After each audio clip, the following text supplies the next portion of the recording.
The first talk here on track one is a particularly important one, as the first parachains we're going to see launch on Kusama and Polkadot are special and known as common good parachains. The very first of these is called Statement, which is a parachain for reserve-backed assets. What makes something a common good for Polkadot? How does it earn this distinction? What does that mean? In short, a common good chain is granted its slot via governance forever rather than competing in regular parachain auctions because it's considered a permanent piece of infrastructure that should be available to anyone using Polkadot forever, like bridges and roads in a city. Joe Petrowski, Technical Integrations Lead at Web3 Foundation, is about to join me to discuss these concepts in depth and show us what the first common goods chains on Polkadot will do. Welcome back to Polkadot Decoded, Joe. Hey, thanks for having me. It's actually my first time presenting here. Oh, I guess I did yesterday, sorry. So yeah, back.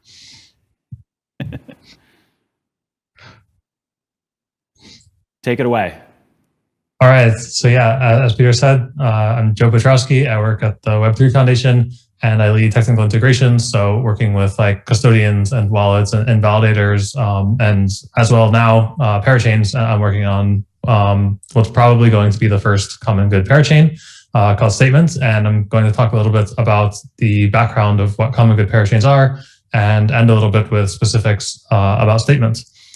So first of all, before we even get into parachains, just talking about like what common goods mean, because we often think of Polkadot as not just a community, but a community of communities. And common goods play an important role in pluralistic communities when you have a lot of diversity of members and they don't always have the same interests, and they may not even know each other. And of course, like with blockchain, one of the things we fundamentally want to do is let people who don't know each other interact without having to trust each other so much. And so when you have a large society with a lot of people in it, or not just people, but entities as well, there's a lot of public and private motivation. So people have some kind of concept of what it would mean for themselves or their friends or family to be better off. But they also have this idea of like a larger societal vision. So that might be like liberal democracy or something like this, but usually there are some kind of values of the larger society that they feel aligned with. And so that's where common goods come in, where you have some components of the society that are maybe funded by everybody in order to benefit like the overall vision, even if they don't directly benefit yourself or your direct community. And in fact, a lot of times common goods don't actually serve everybody's interest. So if you take a library, for example, you could have somebody in a city who owns a bookstore, and a library might actually not be good for their business. It might actually hurt their business because you have like free books available to everybody. But the society as a whole could agree that this information should be publicly available, and that there should be low barriers for people to be able to access this information, and they choose to fund this library anyway. And a lot of functions in society, whether they're public or private, are actually held to standards that don't reflect like a rational economic actor. So like an example of a public one would be a judge.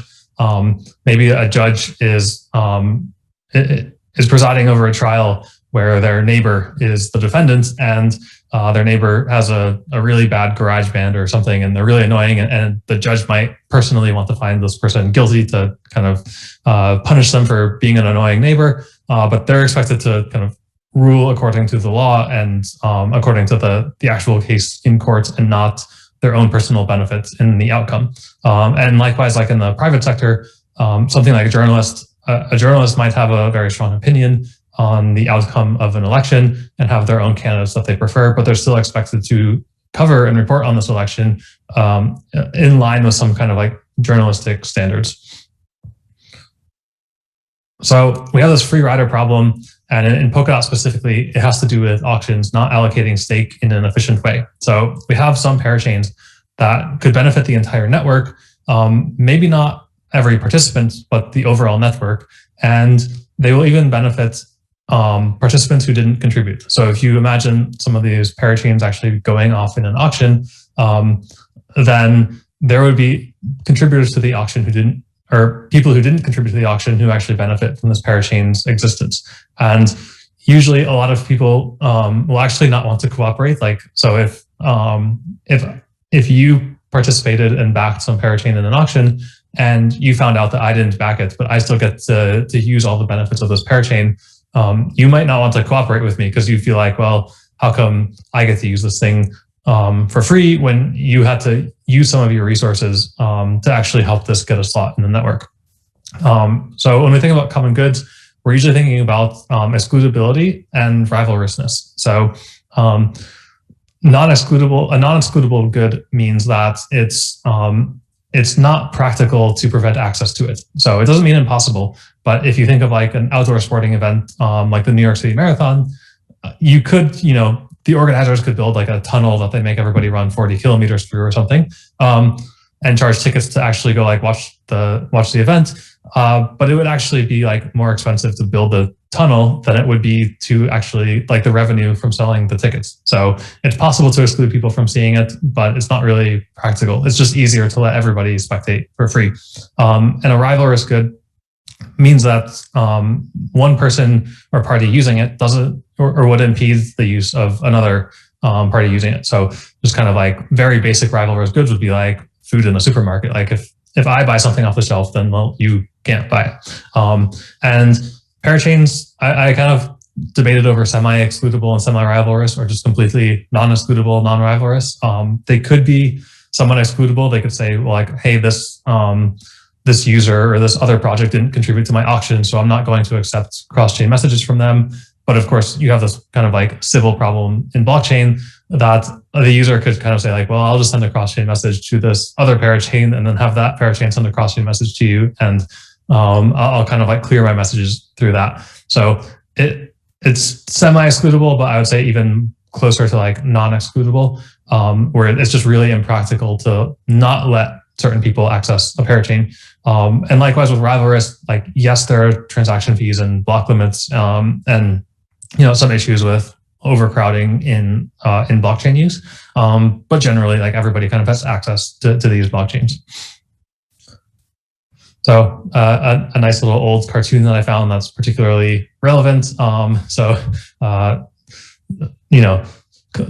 People who don't want to cooperate when they think that somebody else is getting something for free that they have to pay for or that they have the rights to. Yeah, so if we kind of look at like a user decision matrix in a parachain slot auction, you could say that whether or not a parachain wins a slot is probably not going to be determined by a single user. So we kind of look at these two cases where the parachain is going to win the slot either way, or it's not going to win the slot, and this user has to decide if they're going to contribute. And of course, they don't know ahead of time if it's going to win the slot or not. And if the user contributes, then they feel that they've paid for others, and they're not really willing to cooperate for the other people who didn't contribute to this parachain. And if they don't contribute, then they're kind of in the opposite camp. They get the benefit from the ability of this parachain, kind of like on the backs of other people who actually contributed to it. And if the parachain doesn't win the slot, if the user contributes, it's not really a huge problem. I mean, they get their tokens back.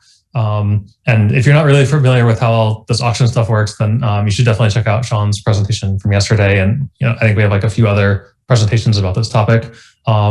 And if the user doesn't contribute and it doesn't win a slot, well, to the user, it might not matter. They're going to get to use their resources elsewhere. But this is actually not really optimal from an economic point of view, because this user actually thought this parachain was valuable and wanted to use whatever kind of service that it was providing. So you have a case where like the user is maybe using their funds on something that they consider like the second best choice and not actually the most the thing with the most utility to them. So in an auction, it's kind of meant to distribute the slots to however the network deems the most valuable. If you're familiar with the auctions, the DOT or KSM just gets locked up and returned. So it's not really like a cost, but it's some means, like an objective numerical means of assessing the value of a slot. And these slots are limited. They're kind of like cores on a CPU that can process parachain. And the candle auction mechanism is intended to make teams bid their fair valuation of a slot up front, and not try to like underbid or snipe it at the very end. But we have this problem like with the decision matrix, where actually we might not get the actual proper valuation from this because users may find this valuable but decide not to contribute anyway. So how do we actually go about allocating common good chains in Polkadot and Kusama? So there is basically a register parachain function, and it requires the root origin, which can only be acquired through a public referendum. So this is not just the council or technical committee or anything. We need a full on-chain referendum where all the stakeholders get to vote and can decide that a certain chain will become a common good chain and actually not have to go through an auction, but get to take one of these parachain slots. And some guiding principles, I don't think these are set in stone. They're just kind of like principles of the overarching idea of what common goods should be. So number one, the chain should use DOT or KSM as its native token. If you kind of think of like, as an example, like a bridge to Ethereum, you could have like, you have DOT token already, you have the Ether token on the other side, and the bridge could introduce its own kind of like third bridge token and kind of like charge fees in this or something. But it's kind of just like this arbitrary capture, like extra complexity. It's not really needed. So it would just make more sense for that chain to use either like DOT or like Ether as its native token to actually handle like fees and scheduling and prioritization and whatnot. So yeah, I like generally these chains should be using the relay chain's native token as its parachain's native token. And I'll talk a little bit at the end about like some of the changes we made to actually accommodate this. The governance should be delegated to the relay chain. So the relay chain kind of decides to give the parachain the slot, and the relay chain still gets like further decision-making power in it. So it's not like the relay chain will just give a parachain slot to some team and then they can do whatever they please with it. Things like runtime upgrades and like major decisions on that chain would also be going through the relay chain. And of course, should be seemingly obvious, like they have to make a case as part of their governance proposal of why this would actually benefit the entire network. So going to dive a little bit into the technical weeds about like why, like I kind of said a few minutes ago that parachain slots are limited. They're kind of like these physical cores on a CPU, except in another way, they're also virtual. And so why would we give some of these very limited resources to something instead of making it go through an auction mechanism? So generally speaking, executing logic in the parachain is a lot more efficient than executing it in the relay chain. So in every block, like in the relay chain, every validator in the network has to validate every single transaction in the relay chain block. Whereas Rob and Jeff talked about this a bit yesterday. On parachains, they actually split up into subsets. So if you have 1,000 validators in the network and you have 100 parachains, you actually have 10 validators per parachain. And that's just kind of like what makes them parallel chains, is that each parachain, all 100 of them are just being validated in parallel. And the validators will attest that their validation is good. Other people like the fishermen and collators from the chain can actually check this and make sure that the validators are actually proposing good blocks, that they're available, that they're valid.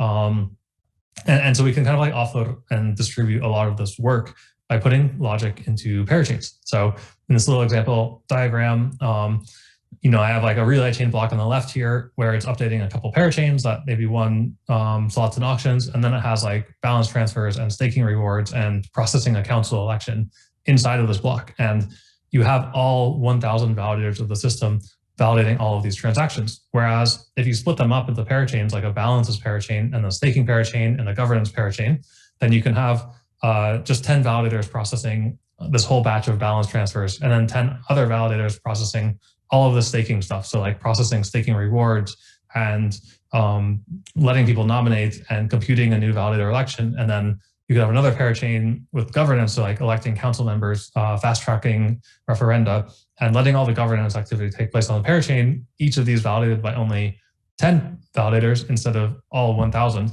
And then these just get grouped into the relay chain as part of the overarching like updating parachains inherent. So it's not like there's strictly some limited number of parachain slots, like there's just a fixed number, 100, it can never be any more than that. Actually, by moving a lot of these transactions out of the relay chain and into parachains, it opens up all of this computation space. So where you previously had 1,000 validators executing all of these transactions, now you just have 10 doing it. And so those other 990 are free to do other things. And so if we move a lot of this logic off of the relay chain and into parachains, then rather than having 100 parachain slots, we could maybe have 150 or something like this. And so it actually makes a lot more room for parachains to be allocated via auction.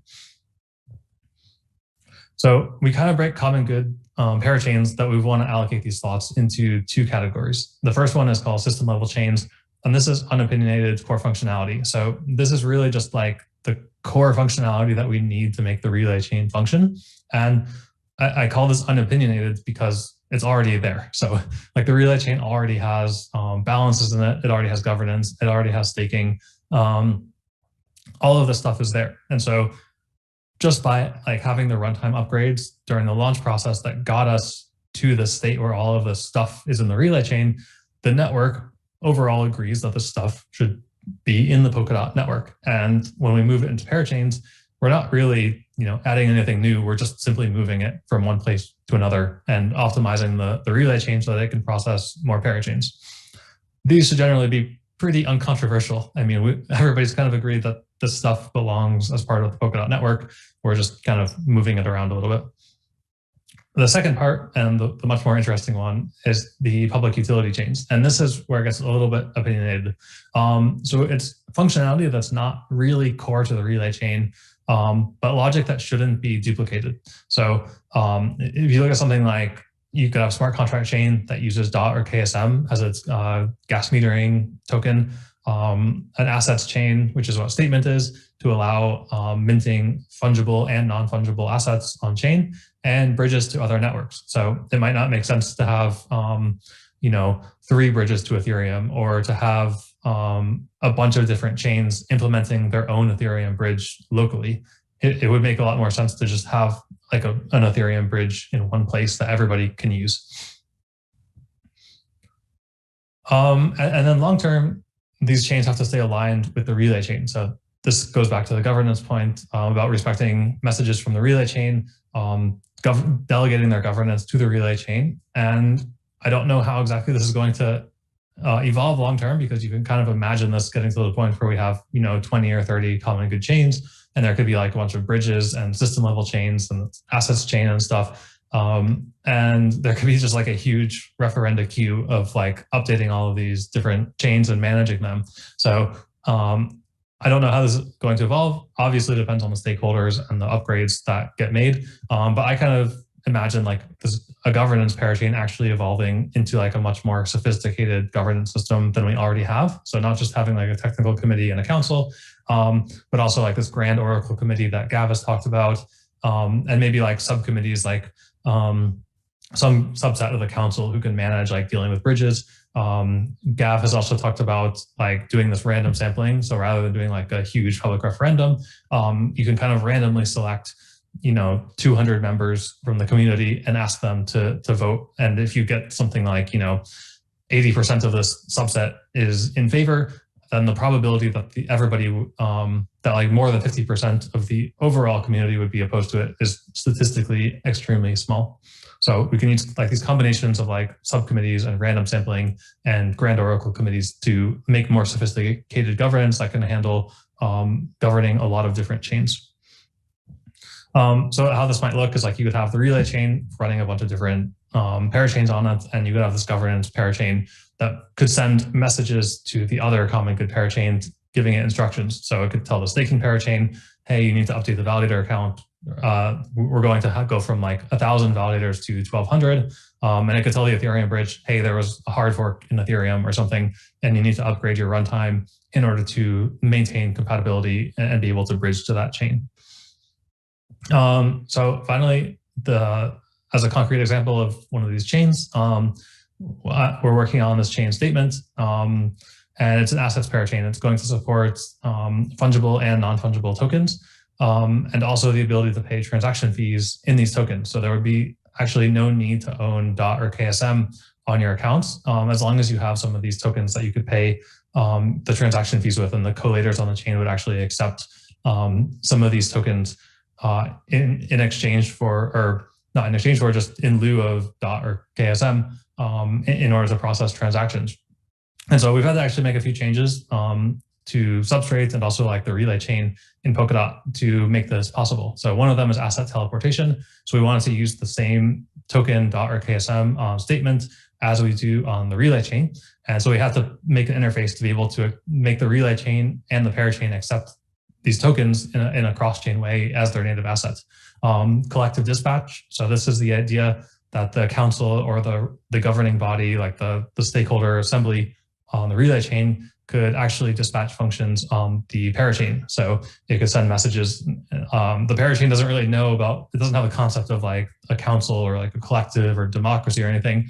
We just kind of tell it, hey, there's this other blockchain out there. It's the Kusama relay chain. They have this thing called a council. And if they send you a message, then you should believe that it's coming from the Kusama council and you should actually act on it appropriately. And collator selection, like how we actually select who the collators for this chain are.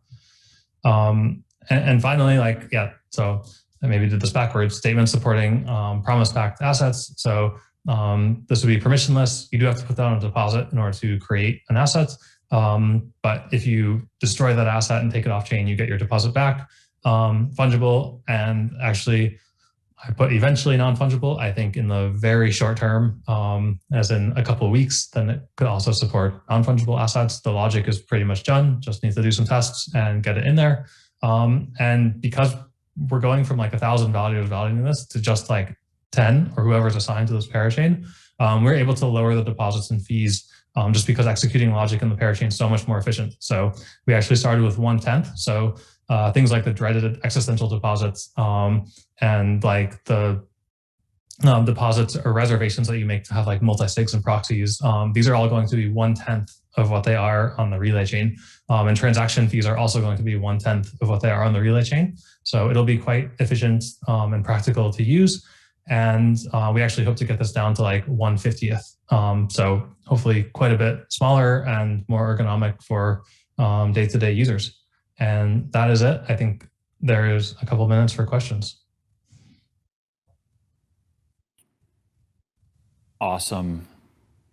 Awesome. Thank you very much, Joe. We do have a couple questions here. First one is, I think, what a lot of people have asked numerous times as we've started sort of educating around what a common good parachain actually should be. A lot of people say, oh, my favorite parachain team is awesome, and they're providing a technology that is good for everyone. So I don't think that they should have to compete in auctions. They should just have a slot forever. Let's make it a common good. What do you say?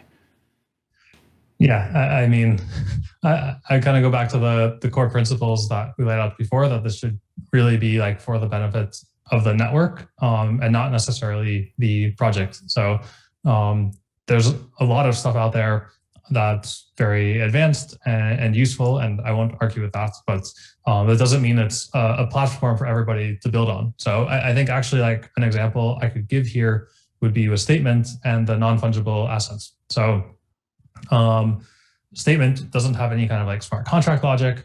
It just hosts hosts this interface for what an NFT is, and very basic functionality like being able to transfer them. But as far as like the value in say like an NFT project would be like building out a community and like space for people to actually use these things. And so without having like the smart contract logic, you can't really do that on statement, but you can build that out on another chain. And so I think this is where like the specialization comes in. You could have something that's like very advanced and useful, but if it's not like just very primitive building blocks for other people to build more complex applications on top of, then I don't think it really fits as a common good. But yeah, it's up to not me. So.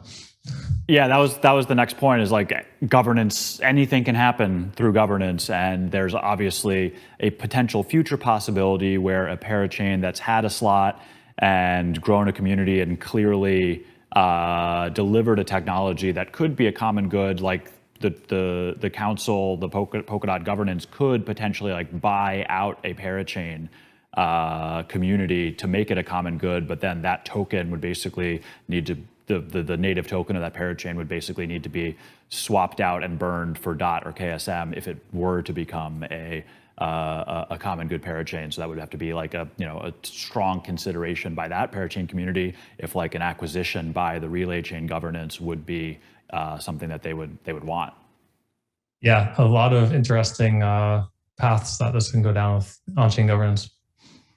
Yeah. One last question here is actually, I think, quite a good one from Anonymous. Won't relay chain governance become a bit of a bottleneck for various common good chains, assuming there is any meaningful amount of governance work to be done?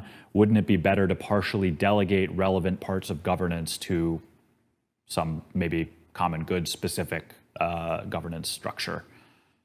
Yeah, I mean, I think that's what I got into a little bit with having a governance parachain that can support some of this more advanced logic or advanced governance systems. And so I think definitely with like a large number of common good chains, it will get, quite clogged with a lot of just even like upgrade maintenance, like upgrading common good chains in order to stay compatible with the relay chain. And so there definitely needs to be some kind of like thought into governance scalability. And I still think that the relay chain stakeholders should have the ultimate say, but definitely the ability to delegate some of the more like day-to-day tasks. Yeah, and I think part of just like the mental models that a lot of people who are in crypto and blockchain have around governance minimization and a very like laissez-faire model for governance is going to be outdated. I think we're very much governance maximalists in the Polkadot community, and we expect there to be robust engagement by a wide range of stakeholders on these issues. So having the conversation is like something we want to do. We're not as concerned about governance being a bottleneck. We see it more as a opportunity to open up more design space because we actually know we have a process for shipping upgrades and changes that everyone can agree on. Yeah, we actually see this in the council. Thank you very much. Oh yeah, go ahead. We see this in the council already, where there are functions in Polkadot that the stakeholders have access to via referendum that the council does not have access to. And then there are functions that are kind of delegated to the council, like treasury management. But if you look at actually like the origins that are allowed to do that, it says either the council or the stakeholder community. And so the stakeholder community can actually override anything that the council does. And so this is already a form of like delegating responsibility to a smaller group, but the larger group still has the ultimate say if they're not happy with the decisions that the smaller group is making. Awesome. Thank you so much, Joe. I know this presentation will be reviewed in the future time and time again. It is chock full of important information for the entire Polkadot community. Thank you all very much. We'll be back in a couple minutes with more from the community track.